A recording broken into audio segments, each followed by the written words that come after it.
नमस्कार, मी रिद्धी म्हात्रे पुढारी आयकॉन या विशेष कार्यक्रमामध्ये तुम्हा सगळ्यांचं मनपूर्वक स्वागत करते।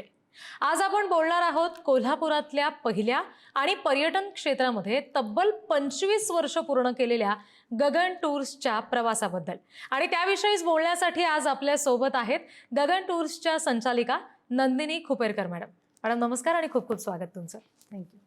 नंदिनी खुपेरकर यांनी टूर्स अँड ट्रॅव्हल्स मध्ये पदविका शिक्षण घेतलेलं आहे। सोबतच त्या वाणिज्य शाखेच्या पदवीधर आहेत।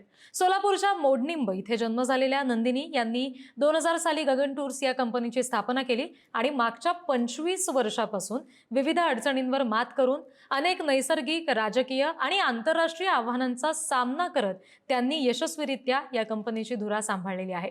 कंपनीच्या माध्यमातून त्यांनी देशविदेशातील अनेक टूर्सचं आयोजन यशस्वीरित्या केलेलं आहे आणि त्यामुळे आज त्यांच्याशी इतक्या वर्षांच्या सगळ्या अनुभवांविषयी सुद्धा आज आपण बोलणार आहोत। तेव्हा लगेचच आपण चर्चेची सुरुवात करूयात। नंदिनी मॅडम, आता जसं आपण म्हणालो की 25 वर्ष गगन टूर्सला झालेली आहेत, तर या सगळ्या 25 वर्षाच्या पूर्वीचा जर विचार केलात तर जेव्हा कधी कंपनीची स्थापना करायचं तुम्ही ठरवलं तेव्हा तुमच्या डोक्यात काहीतरी ध्येय असेल, तर कंपनीच्या स्थापनेमागचं ध्येय नेमकं काय हे आम्हाला जाणून घ्यायचंय। खरं बघितलं तर कोल्हापूर सारख्या ठिकाणी जी आम्ही गगन टूर्स ही कंपनी चालू केली, तर त्यावेळेला कोल्हापूरची प्रॉपर अशी एकही कंपनी नव्हती की जी कोल्हापूरच्या पर्यटकांना किंवा कोल्हापूरच्या परिसरातील पर्यटकांना टूरला घेऊन जात होती। तर त्यासाठी म्हणून मग आम्ही बऱ्याच वेळेला तिथले जे पर्यटक होते त्यांना पुण्या मुंबईच्या कंपनीवरच अवलंबून राहावं लागत होतं। म्हणून मग आम्ही असा विचार केला आणि माझं शिक्षणही पर्यटन क्षेत्रामध्ये झालेलं होतं। माझ्या वडिलांची अशीच टूर्स कंपनी होती, अजूनही ती चालू आहे। तर त्यामुळं मग आपण पण कोल्हापुरातल्या पर्यटकांसाठी म्हणून एखादी टूर कंपनी चालू करावी जी त्यांच्या सोयी करून देईल त्यांना पर्यटनाच्या, या ध्येयातून आम्ही ही कंपनी चालू केलेली होती 2000 साली। बरं, तुमच्या या सगळ्या पर्यटनाच्या व्यवसायाचा प्रवास नेमका सुरू कसा झाला तेव्हाच्या काही आठवणी आम्हाला सांगाल का?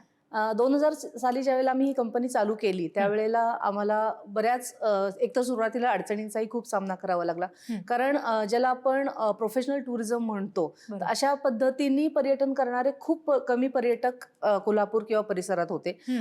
प्रत्येक जण आपली आपली स्वतःची चांगल्या गाड्यांसाठी, आता कोल्हापूर प्रसिद्ध आहेच तुम्हाला सगळ्यांना माहिती आहे, तर स्वतःची चांगली गाडी घेऊन बाहेर पर्यटनासाठी किंवा मेनली धार्मिक सहलींसाठी बाहेर पडत होता। तिरुपतीला गेले किंवा आणि कुठं पंढरपूर वगैरे या भागात जाऊन आले। तर अशा पद्धतीचंच पर्यटन, अनऑर्गनाइज्ड ज्याला आपण म्हणतो त्या पद्धतीनेच पर्यटन बऱ्याच प्रमाणात लोकांकडून केलं जात होतं।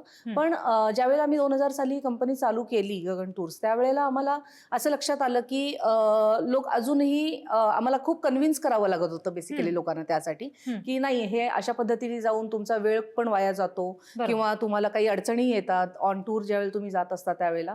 सो अशातून मग लोकांना आम्हाला पहिल्यांदा खूप कन्व्हिन्स करून की त्यांची मानसिक तयारी करून, हो आपण ट्रेननी गेलो, फ्लाईटनी गेलो तर त्यामुळे आपला खूप वेळ वाचू शकतो, त्या पद्धतीनेच आपल्याला सुखकर प्रवास पण आपला होऊ शकतो, हे सुरुवात करताना आम्हाला खूप समजावं लागलं होतं त्यावेळेला। अगदी तुमचा टूर्सच्या निमित्तानं आंतरराष्ट्रीय प्रवास सुद्धा निश्चित झाला, तर पहिला प्रवास नेमका कोणत्या साली झाला तुम्हाला आठवतोय का? त्याचे काही विशेष अनुभव आहेत का? हो, पहिल्यांदा ज्यावेळेला खरं तर ज्यावेळेला आम्ही 2000 साली कंपनी चालू केली त्यावेळेला अष्टविनायक या सहलीने मी टूर्सची सुरुवात केली आणि त्यानंतर आम्ही पहिल्यांदा भारतातल्या टूर्स अरेंज करत होतो। भारतातल्या टूर्स ज्यावेळेला आम्ही अरेंज करत होतो त्यावेळेला आम्ही सुरुवातीला आधी त्या डेस्टिनेशनला जाऊन तिथली माहिती करून घेणे, तिथले हॉटेल्स चेक करणे किंवा अंतर बघणे, या सगळ्या गोष्टी आम्ही करत होतो। आणि त्यानंतर ज्यावेळेला आम्ही इंटरनॅशनल टूर्स चालू केल्या 2003 साली, तर त्यावेळेला आम्ही पहिला ग्रुप घेऊन गेले होते सिंगापूर, मलेशिया, थायलंडचा। तर हा जेव्हा मी ग्रुप घेऊन गेले त्यावेळेला एकतर पहिलाच माझाही तसा पहिलाच परदेशातला प्रवास होता। त्यापूर्वी मी जाऊन आले तर पण इंडिव्हिज्युअली मी जाऊन आले होते, पण ग्रुप बरोबर घेऊन जाण्याची ती पहिली वेळ होती। पण आधी टूरला जाऊन येणं आणि तिथलं हे सगळं चेक करणं हे तर शक्य नव्हतं। तर त्यामुळं त्यापूर्वी जे जाऊन आलेले पर्यटक होते किंवा पर्यटकांपेक्षा जे आमचे काही कलिग्स होते दुसऱ्या कंपनीतले वगैरे, या सगळ्या लोकांशी बोलून त्या ठिकाणचे जे आमचे ऑपरेटर्स असतात टूरचे हँडलिंग करणारे, त्या लोकांशी बोलून डिस्कशन करून खूप जितकी जास्तीत जास्त माहिती घेता येईल ती माहिती गोळा करून मग मी ग्रुप घेऊन गेले। खूप मोठा ग्रुप नव्हता तसा, तो 17-18 लोकांचाच ग्रुप होता, पण पहिल्यांदा तसं प्रेशर येतच कुणालाही ऑफकोर्स ज्यावेळेला आपण पहिल्यांदा बाहेर जातो त्यावेळेला। पण हळूहळू करत करत जी माहिती मी घेतली होती त्या सगळ्या माहितीच्या आधारे तसं फारशा अडचणी आल्या नाहीत. एकतर धाडस होतं घेऊन जाण्याचं लोकांना, त्यामुळेही त्याचाही फायदा खूप झाला. आता जसं तुम्ही म्हणालात की वेगवेगळ्या देशांमध्ये तुम्ही आधी स्वतः जाऊन आलात, कारण ग्राहकांना तिथपर्यंत घेऊन जायचं होतं. तर तुमच्या कंपनीनं आतापर्यंत ग्राहकांना कोणकोणत्या देशात सेवा दिलेली आहे? तसं बघितलं तर गगन टूर्स आता 25 वर्ष पूर्ण करतोच आहोत आम्ही यंदा.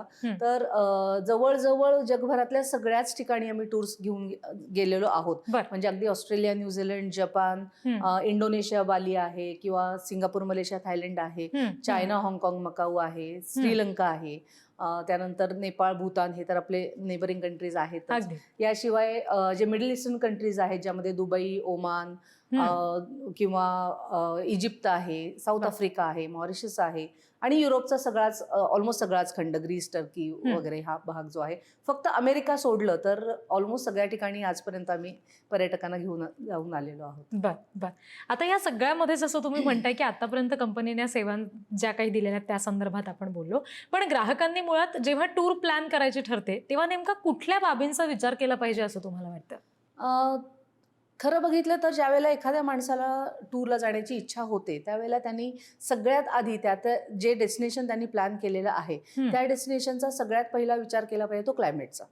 जेव्हा तुम्ही एखाद्या ठिकाणी टूर घेऊन जाणार असता किंवा टूरला जाणार असता, त्यावेळेला ज्या ठिकाणी आपण जाणार आहोत त्या ठिकाणचं क्लायमॅटिकल कंडिशन्स योग्य आहेत का, ज्या पिरियडला तुम्ही जायचं प्लॅन करताय. जसं आता काश्मीरला जाण्यासाठी जर तुम्ही डिसेंबर, जानेवारीमध्ये गेलात तर त्यावेळेला तुम्हाला कदाचित खूप बर्फच अनुभवायला मिळेल किंवा खूप थंडी अनुभवायला मिळेल, तर तो तिथला प्रॉपर सीझन नाही आहे. किंवा केरळला तुम्हाला जायचं असेल तर अगदी भर मे महिन्यात किंवा जून महिन्यात तुम्ही गेलात, तर मे महिन्यात गेलात तर प्रचंड उकाडा असेल, जून महिन्यात तुम्ही गेलात तर पाऊस असेल.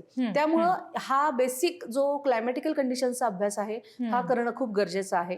त्याबरोबरच ज्या ठिकाणी आपण जात आहात तिथं जाण्याची कुठली दळणवळणाची काय साधनं आहे तिथं, म्हणजे फ्लाईटनी जाणं सोपं आहे की विमानाने जाणं योग्य होणार आहे. प्लस बजेटचाही विचार त्यावेळेला करावाच लागतो. त्यामुळं त्यातलं जे काही सुटेबल आहे आपल्या पद्धतीने, त्या पद्धतीने तो प्लॅन केला.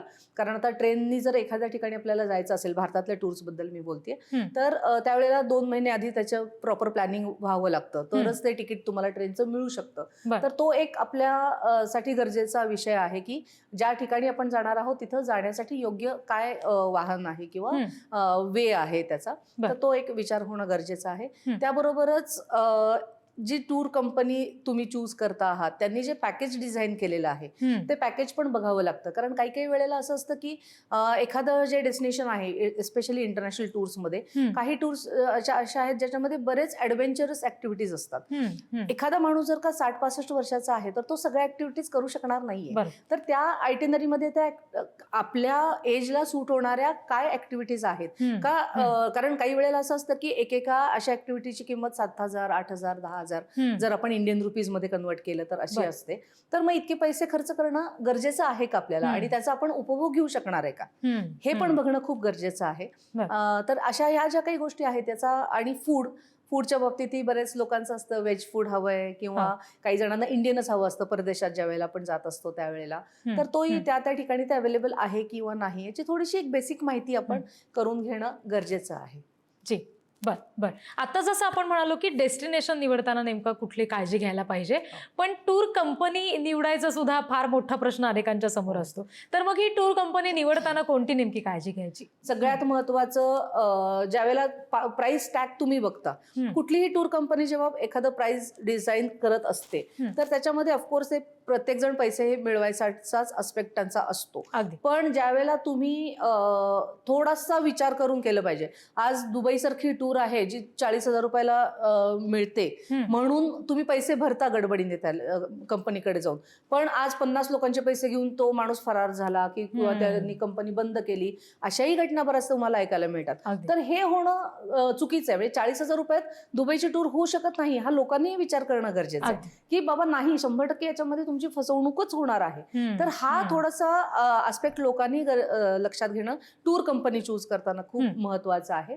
सो या सगळ्या गोष्टी आहेत की त्या कंपनीचा अनुभव किती वर्षांचा आहे, त्यांच्याकडनं जाऊन आलेले पर्यटक काय आहेत, किंवा कुठल्या म्हणजे कुठल्या क्षेत्रातले आहेत. बऱ्याच वेळेला असं असतं की एखादी टूर कंपनी टूर करते आणि पूर्ण भारतभरातून लोक त्याच्यात जात असतात. मग थोडंसं ग्रुपला मॅच होणं किंवा हे पण अवघड असतं. तर ते पण तुम्ही तुमचं लायकिंग प्रमाणे तेही डिसाईड करू शकता की खरंच बाबा आपण सगळ्या लोकांशी मिक्सअप होऊ शकतो का आपण फक्त महाराष्ट्रीयन माणसाशीच मिक्स होऊ शकतो, हे पण बघणं गरजेचं आहे. अगदी अगदी. तर एकंदरीत आपण गगन टूर्सच्या या सगळ्या 25 वर्षाच्या अनुभवांबद्दल बोलतोय. आपण मगापासून जसं म्हणतो की टूर्ससाठीच्या ग्राहकांसाठीच्या विशेष सेवा गगन टूर्सकडून दिल्या जातात, पण या व्यतिरिक्त आणखी कुठल्या सेवा कंपनीकडून दिल्या जातात? टूरशी रिलेटेड जे काही सगळं आहे हे सगळ्या सेवा आम्ही देतो. त्यामध्ये अगदी पासपोर्ट काढण्यापासून ते लोकांना टूरला नेईपर्यंत या सगळ्या तर सेवा आहेतच. म्हणजे वेगवेगळे नुसते फ्लाईटचे बुकिंग असतील किंवा नुसते कार बुकिंग आहेत, हॉटेल बुकिंग आहेत. आता मला टूरला ज्या वेळेला जायचं असतं त्यावेळेला डॉलर म्हणजे करन्सी एक्सचेंज ज्याला आपण म्हणतो ते करून द्यावं लागतं, किंवा मेडिकल इन्शुरन्स करावा लागतो काही वेळेला लोकांचा, किंवा जनरल ट्रॅव्हल इन्शुरन्स त्याला आम्ही म्हणतो. तर हा ट्रॅव्हल इन्शुरन्स आहे तो आपल्याला करायचा असतो. तर ह्या सगळ्या सेवा ज्या आहेत त्या आम्ही देतो. जसं आम्ही परदेशात लोकांना पाठवतो त्याच पद्धतीने आम्ही परदेशातून पण जे इंडियामध्ये लोक बघायला येतात, भारत बघायला, त्यांच्यासाठीही आम्ही सगळ्या टूरच्या अरेंजमेंट्स इंडियामध्ये पण करून देतो. बरेच आमचे कस्टमर्स आहेत कॅनडा, ऑस्ट्रेलिया किंवा USA इथून येणारेही आमचे बरेचसे कस्टमर आहेत की जे भारत बघायसाठी आलेले असतात आणि त्यांच्यासाठी आम्ही अगदी त्यांनी इंडियात लँड केल्यापासून ते परत जाईपर्यंत त्यांच्या सगळ्या ट्रॅव्हल अरेंजमेंट्स आपण करत असतो. या व्यतिरिक्त आमचा जो गगन टूरचा ग्रुप आहे त्याच्या अंडर आम्ही केरळमध्ये आमचं एक रिसॉर्ट पण आम्ही चालवलेलं आहे. हॉटेल म्हणजे मोठं 3 स्टार रिसॉर्ट होतं, तेही आम्ही 10 वर्ष ऑलमोस्ट चालवलं होतं. तोही एक आमच्याच सर्व्हिस पैकी एक पार्ट येतो.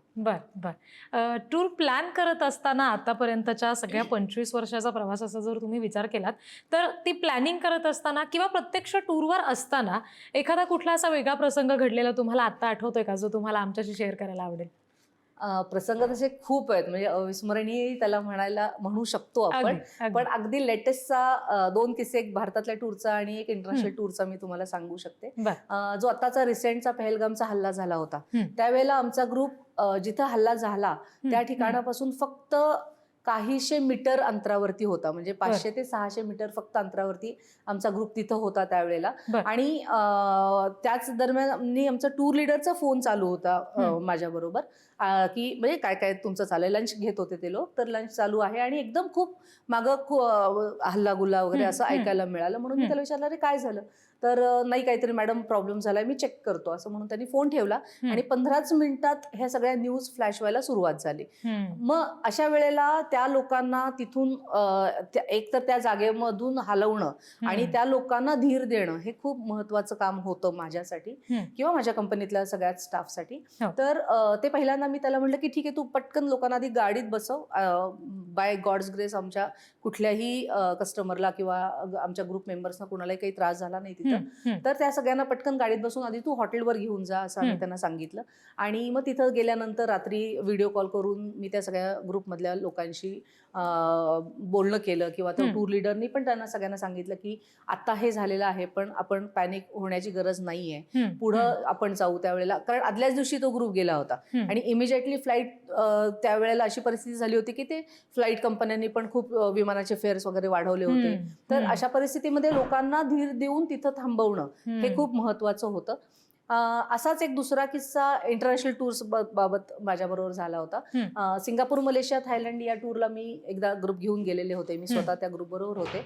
मोठा ग्रुप होता, 40 लोकांचा ग्रुप होता. आणि त्यावेळेला सिंगापूरमधून मलेशियाला मी बाय ट्रेन प्रवास करत होतो. आता तो बाय रोड करतो, पण त्यावेळेला हा बाय ट्रेनचा प्रवास असायचा. आणि त्या ट्रेनच्या प्रवासाला ज्यावेळेला मी जात होतो त्यावेळेला सिंगापूरहून मलेशियाला जाताना बॉर्डरवरती मलेशियाचा विजा मिळायचा. तर मलेशियात जेव्हा आपल्याला एंटर करायचं असतं, 2 लोकांचं अगदी लास्ट मोमेंटला बुकिंग झालं नव्हतं, त्यामुळे त्यांचा आम्ही इथं विजा करू शकलो नव्हतो. तो त्यांचा ऑन अरायव्हल करायचा असं मी प्लॅन केला. अगदी लास्ट मोमेंटला आम्हाला असं समजलं की जो ट्रेनचा जर्नी आहे त्याच्यावरचं जे विजाचं ऑफिस होतं मलेशियाच्या बॉर्डरवरचं ते त्या लोकांनी तिथून हटवलेलं होतं आणि फक्त बाय रोडच जाणाऱ्या ठिकाणी ती फॅसिलिटी अवेलेबल होती. ज्यावेळेला मी सिंगापूरमध्ये रेल्वे स्टेशनवर पोहोचले त्यावेळेला ही गोष्ट मला तिथल्या लोकांनी सांगितली की असं असं आहे. आणि आता ह्या 2 लोकांना मी सोडू पण शकत नव्हते आणि मलेशियात पण घेऊन जाऊ शकत नव्हते, तर मग काय करायचं. सो मी बाकीच्या लोकांना सांगितलं तुम्ही ट्रेनमध्ये बसा, तुम्ही ट्रेनचा प्रवास चालू करा, मी ह्या 2 लोकांना कार टॅक्सी करते, त्या 2 लोकांना माझ्या बरोबर घेतलं. मी बाय रोड ती जी विजाची प्रोसेस होती ती बाय रोड जाऊन कम्प्लीट केली आणि सेम टॅक्सीने जाऊन मी पुढचं जे स्टेशन होतं मलेशियामधलं त्या स्टेशनवर जाऊन आम्ही ती सेम ट्रेन पकडली आणि आमचा पुढचा प्रवास सुरू केला. क्या बात आहे. बर. आता जसं आपण म्हणालो की तुमच्या टूर प्लॅनिंगच्या दरम्यानचे किंवा प्रत्यक्ष तुम्ही जेव्हा ग्राहकांना तुमच्या सोबत फिरायला घेऊन जाता तेव्हाचे काही अनुभव होते, पण आता हा 25 वर्षाचा प्रवास करत तुम्ही इथपर्यंत आलेला आहात. या प्रवासात नक्कीच कुठेतरी अडचणी आल्या असतील, तर त्या अडचणींपैकी एखादा प्रसंग आठवतोय का की त्या क्षणाला गेल्यानंतर आता असं पुढे काहीच नाही असं वाटू शकलं असतं, पण मग त्यातून तुम्ही पुन्हा परत बाहेर आलात, मध्ये कोविड सारखा काळ येऊन गेला, तर त्यावेळेला सुद्धा अनेक अडचणी आल्या असतील, तर त्याविषयी काय सांगाल. कोविडचा काळ खरं तर सगळ्याच पर्यटन संस्थांसाठी, स्पेशली पर्यटन संस्थांसाठी, कारण टूर करणं ही एक चैनीची गोष्ट आहे. म्हणजे आज एखादी ऑफिस बंद पडलं किंवा हे झालं तर तितकं असं फरक पडणार नव्हता, कारण आज खायला प्यायला तर माणसाला लागतंच, कपडा लत्ता लागतोच, त्यामुळं त्या गोष्टींच्या किंवा ते जे इंडस्ट्री आहे त्याच्यावरती त्याचा तितका इम्पॅक्ट झालेला नव्हता. पण ज्यावेळेला ही टूर्स म्हणजे कोविड जेव्हा आला किंवा पॅन्डेमिक सिच्युएशन आली त्यावेळेला मात्र असं झालं होतं की ही लास्ट प्रायोरिटी राहणार होती आणि आम्हाला हे कळून चुकलं होतं की आता मिनिमम 3 वर्ष किंवा 4 वर्ष तरी आपण हा बिझनेस करू शकणार नाहीये. सो मग आम्ही त्यावेळेला एक छोटं रेस्टॉरंट कोल्हापूरमध्ये आम्ही चालू केलं ज्यावेळेला ही सिच्युएशन आली त्यावेळेला. आणि या सिच्युएशन मधून की कारण काय, हा जो आमचा सगळ्या कंपनीचा स्टाफ आहे, आज माझ्याकडे 17 लोकांची टीम आहे ऑफिसमध्ये, किंवा ऑन टूर जाणारे लोक वेगळे आहेत जे आम्ही काही वेळेला फ्रीलान्स ज्यांना आम्ही म्हणतो असे लोक घेतो. तर या सगळ्या लोकांना तुम्ही आजपासून मी तुम्हाला पैसे नाही देऊ शकत किंवा मी तुम्हाला पगार नाही देऊ शकत आणि तुम्ही तुमचं बघा हे मी नव्हते सांगू शकत. तर त्यामुळं मी हे पटकन डिसिजन घेऊन कोविडचा जो पिरियड होता, अगदी जो पहिला एकदम पॅनिक पिरियड होता 3-4 महिन्यांचा, तो संपल्यानंतर इमिजिएटली सप्टेंबरमध्येच 2020 मी एक रेस्टॉरंट चालू केलं आणि त्या रेस्टॉरंटमध्ये फक्त शेफ जो आहे तो फक्त बाहेरचा घेतला, अदरवाईज बाकी माझी सगळी गगनची टीम तिथं काम करत होती. आणि या गगनच्या टीमनी आम्ही ते रेस्टॉरंट 3 वर्ष चालवलं. ह्या सगळ्या लोकांना रोजचं खाणं पिणं तरी जो स्टाफ आहे त्यांना मिळावं यासाठी म्हणून आम्ही ते लास्ट मोमेंटला तो डिसिजन घेऊन रेस्टॉरंट आणि फूड ट्रकची एक चेन चालू केली. टेस्ट ड्राईव्ह त्याचं नाव आहे. आणि ते 3 वर्ष आम्ही अशा पद्धतीने सर्व्हायव्हल इज द फिटेस्ट असं म्हणत ते 3 वर्ष काढले. ज्यावेळेला पूर्ण अंधार दिसत होता डोळ्यापुढं, म्हणजे त्या स्टाफच्या कडं पण बघितल्यावर आम्हाला कळत होतं की हे आता त्यांनाही वाटायला लागलं की आता आपण काय करायचं असं. सो त्यातून हा मार्ग काढण्यासाठी म्हणून आम्ही अशा पद्धतीचं रेस्टॉरंट चालू करून मग 3 वर्ष झाले ज्या वेळेला परत टूरचा बिझनेस. आणि कोविड नंतर सांगण्यासाठी म्हणजे खूप आनंद होतो की जवळजवळ आमचा बिझनेस डबल झालेला आहे, कारण लोकांची जाण्याची जी फ्रिक्वेन्सी आहे आज फक्त 2022 पासून ते आजपर्यंत 5-5, 6-6 टूर्स केलेले कस्टमर आहेत आमच्याकडं, जे फॉरेन टूर्स पण ज्यांनी केलेले आहेत ह्या 3 वर्षात. ठीक आहे, आमच्याकडे रिपिटन्सी बऱ्यापैकी आहेच, पण त्यातल्या त्यात कोविड नंतर लोकांना असं वाटायला लागलं की आपण पटकन फिरून घेतलं पाहिजे, आपण जितकं जगता आलं पाहिजे तितकं जगून घेतलं पाहिजे. आता आपण गगन टूर्सच्या पुन्हा एकदा मुद्द्याकडे येऊयात. गगन टूर्सच्या शाखा नेमक्या कुठे कुठे आहेत हे आम्हाला सांगा. गगन टूर्स ही पहिली कंपनी आहे, आम्हाला खूप अभिमान आहे त्या गोष्टीचा की ज्यावेळेला आम्ही ही कंपनी चालू केली 2000 साली त्यावेळेला मुंबई किंवा पुण्यातल्या ज्या कंपनीज आहेत त्यांची ऑफिसेस कोल्हापूरमध्ये होती. पण गगन टूर्स ही पहिली कंपनी आहे जी कोल्हापूरची कंपनी असून आमचं पुण्यात आम्ही ऑफिस चालू केलं, बेळगावला ऑफिस आहे, सांगलीला आहे, त्याबरोबर नाशिकलाही ऑफिस होतं जे आम्ही कोविडमध्ये बंद केलं होतं, पण नियर फ्युचरमध्ये तोही प्लॅन आमचा आहे. आणि अजून एक अभिमानाची आमच्यासाठी गगन टूरसाठी गोष्ट म्हणजे की पुण्यातले पण खूप सगळे कस्टमर आमचे आहेत की जे आम्हाला मुंबईमधले पण जे आम्हाला प्रेफरन्स देतात, मुंबईतून आमच्याबरोबर टूर करतात मुंबईतून बुकिंग्स करतात आमच्याकडं आणि आमच्याबरोबर टूरला जॉईन होणं प्रेफर करतात. तर मुंबईत जरी ऑफिस नसलं आमचं तरी प्रत्येक ग्रुप टूर जेव्हा आमची जाते त्यावेळेला 10 to 15% लोक हे मुंबईचे आमच्या बरोबर असतात. बर बर. आता जसं तुम्ही म्हणालात की रिपिटेशन सुद्धा आहे, बरेच जण आहेत की जे पुन्हा पुन्हा कंपनीची निवड करतात, गगन टूर्सची निवड करतात. तर हे जे पुन्हा निवड करणं आहे, वेगवेगळ्या ठिकाणी जाण्यासाठी तुमच्या कंपनीची निवड होणं ग्राहकांकडून ही जी अत्यंत चांगली आणि उजवी बाजू आहे आपण म्हणूया, ती होण्यासाठी कंपनी काय नेमकी काळजी घेते? कुठल्या नेमका उत्तम आणि तत्पर सेवा तुम्ही ग्राहकांना देता? टूरला जाण्यापूर्वी आम्ही एक मीटिंग ऑफिसमध्ये घेत असतो, ज्या मीटिंगमध्ये लोकांना अगदी सविस्तर माहिती आम्ही देतो की अगदी पॅकिंग कसं करावं, कसं काय घ्यावं, काय घेऊ नये, कुठल्या बॅगमध्ये काय ठेवावं, हे एकदम डिटेल माहिती आम्ही देत असतो. त्यामुळे लोकांना असं विश्वास असतो की आपण जाण्यापूर्वी कुठलंही अनप्लॅन्ड किंवा अनऑर्गनाइज अनगाइडेड आपण जात नाही आहोत. त्याशिवाय आमच्या बरोबर जेव्हा आम्ही ग्रुप घेऊन जातो त्यावेळेला कमीत कमी 2 लोक आमचे ग्रुप बरोबर असतात. ज्यावेळेला 25+ जेव्हा ग्रुप होतो, प्लस त्या ठिकाणचा लोकल एक टूर गाईड पण आपला बरोबर असतो. त्यामुळे प्रत्येक माणसाकडे पर्सनलाइज लक्ष देणं शक्य होतं आम्हाला. हे एक परत परत आमच्याकडे रिपीट टूर करण्याचं लोकांचं मेन अट्रॅक्शन म्हणू शकतो. त्याबरोबरच कॉस्ट इफेक्टिव्हनेस हा पण खूप महत्वाचा आहे. ज्या क्वालिटीच्या सर्व्हिसेस आम्ही देतो आणि ज्या कॉस्टमध्ये देतो ते पण लोकांच्यासाठी खूप एक महत्वाचा पॉइंट आहे. खूप कॉस्ट इफेक्टिव्ह टूर्स पण आम्ही देतो आणि चांगल्या सर्व्हिसेस देऊन कॉस्ट इफेक्टिव्ह. म्हणजे असं नाहीये की एखाद्या ठिकाणचं, मगाशी मी जसं म्हणलं की दुबईची टूर 40,000 नाही होणार आहे. आम्ही योग्य कॉस्ट घेतो असं मी म्हणेन की सगळं तर लोकांचं झालं पाहिजे, पण त्याच्यासाठी त्यांना खूप पैसे नाही खर्च करावे लागले पाहिजे. बरोबर, अगदी. आणि आता शेवटचा प्रश्न, पर्यटनासाठी जाणं जसं तुम्ही मगाशी म्हणालात की चैनीची वस्तू आहे आणि आता प्रचंड त्याच्यासाठी प्लॅनिंग असतं प्रत्येकाचं की आपल्याला फिरायचंय, फिरून आपल्याला मजा करायची आहे. तर या पर्यटनासाठी जाणाऱ्या ग्राहकांसाठी तुम्ही काय विशेष संदेश द्या? संदेश म्हणजे काय, फिरा, भरपूर फिरा.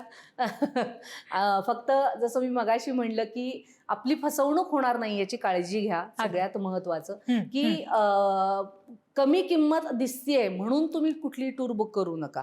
त्याचा नीट अभ्यास करा की खरंच बाबा त्याच्यामध्ये हे काय इन्क्लूड आहे. तुम्ही परत त्या देशात जाणार नाही आहे, त्यामुळं जितकं मॅक्सिमम तुम्हाला बघता येणार आहे याच टूर मधून, तर त्या कंपनी चूज करताना तशा पद्धतीने कंपनी चूज करा आणि मग टूर बुक करा. हा सगळ्यात महत्वाचा संदेश लोकांच्यासाठी असेल. बर, अगदीच. त्याच्यामुळे आता 25 वर्ष गगन टूर्सला होत असताना आतापर्यंतचा जो काही प्रवास आहे त्या संदर्भात छान चर्चा आपण केलेली आहे. नंदिनी मॅडम त्याच्यासाठी खास आपल्यासोबत स्टुडिओमध्ये होत्या. तुम्ही इथं आलात, तुमचा वेळ दिलात आणि ही छान सगळी माहिती आम्हाला दिलीत पर्यटनाविषयीची आणि कंपनीविषयीची सुद्धा. यासाठी तुमचे खूप खूप आभार. धन्यवाद. धन्यवाद. आणि यासह पुढारी आयकॉन्स या कार्यक्रमामध्ये इथेच थांबते. बघत रहा पुढारी न्यूज.